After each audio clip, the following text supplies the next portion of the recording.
শুভ নববর্ষ, নতুন বছর সকলের খুব খুব ভালো কাটুক, এটাই প্রার্থনা করি ভগবানের কাছে। তোমরা গতকালকে কারা কারা চড়ক মেলায় গিয়েছে অবশ্যই কমেন্টে জানাবে। আমি আর মা কালকে গিয়েছিলাম চড়ক মেলাতে। তো এই দেখো জিলিপি কিনে নিয়েছি মেলাতে ঢোকার আগে। তো মেলায় প্রচুর ভিড় ছিল, আর ভিড় তো হবেই মেলাতে।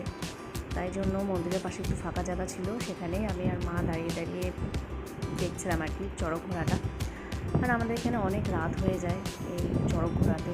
কাল তো রাত 9টা বেজে গিয়েছিল, ততক্ষণ আর এনার্জি থাকে না, কিন্তু কি করব, এই বছরে একবারই হয় এই মেলা। তো এসছি যখন, তখন না দেখেই যেতে পারলেও মনটা খারাপ লাগবে, তো ছিলাম আর কি। তো চলো, সবাই ভালো থেকো, সুস্থ থেকো, নতুন বছর সকলের খুব ভালো কাটুক। আর সবাই কমেন্টে জানাবে কেমন আছো, কালকে কারা কারা গিয়েছিলে মেলাতে, আমার খুব ভালো লাগবে কমেন্ট করলে। তো দেখা হবে নেক্সট ব্লগে। ভালো থেকো সবাই, টাটা।